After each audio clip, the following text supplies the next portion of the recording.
So what you're looking at here is a Teraflex belly up skid plate, which I finally have installed and everything's set up and it's all completed. This is a very long project and has a lot of different steps in order to get this additional clearance underneath your belly. So I'm going to walk you through all the different steps that need to be accomplished in order to get this done. So here we are underneath the Jeep looking at the old and the new pans. The old pan is significantly smaller in the metal thickness. You're looking at 1/8 of an inch for this pan, and the new Teraflex pan up here above is a full 1/4 inch. So significantly thicker and a little heavy to put up as well, but a lot thicker than the old shovel down here on the bottom.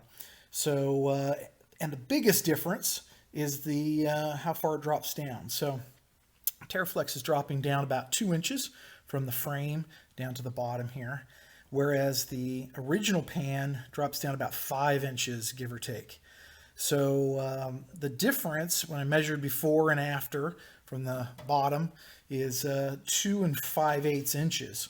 So that's a good amount of clearance you're picking up between the two pans, about that much. So that's a significant difference when you're in a rock bed or doing some big ruts or something like that. That's where this shovel, as it's referred to, would really cause a lot of problems.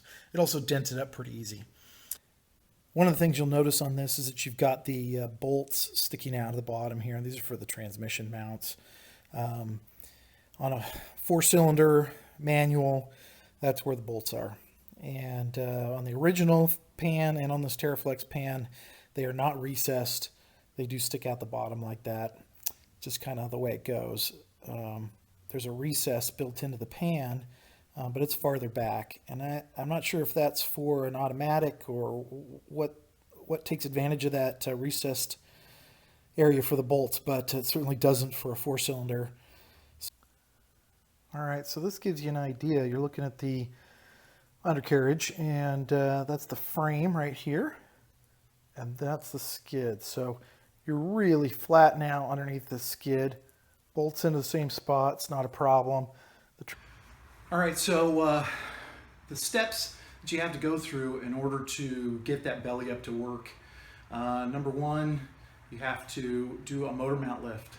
The Teraflex pan comes with some spacers.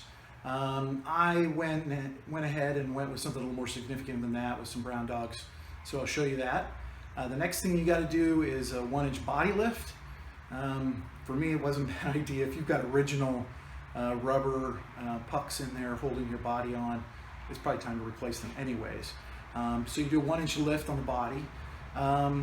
Then you can put the pan in and lift that up, but you're also going to need a SYE. You're going to need a slip yoke eliminator because you're now increasing your difference. It's kind of the equivalent of doing a 4.5-inch suspension lift. So you're going to need an SYE. You're also going to need a new CV drive shaft in the back. And one more step you're going to have to do is once you do that, you're going to have to change your pinion angles in the back, on the back axle. When I finished mine up, I had quite a little shimmy until I was able to figure out the pinion, get that taken care of. And then the one other step that I took on this was I also relocated my exhaust so that it didn't drop under the oil pan, which is the old YJ way of doing it. TJ's, they moved it in front of the oil pan, and so I did that as well at the same time to really get myself a lot more clearance. So I'll take you through all those different steps. Figure probably easier to do just kind of a different video for each one. We can kind of talk about each one specifically and what it takes to get those done. Each of these steps in and of themselves are not difficult, but it is a long process to get them all done. As I've seen other people comment, it sounds great to do a belly up, but you don't realize all the different things that you end up touching as you go through it. So hopefully this will help you and make a decision if this is a process you want to go through to get that extra clearance.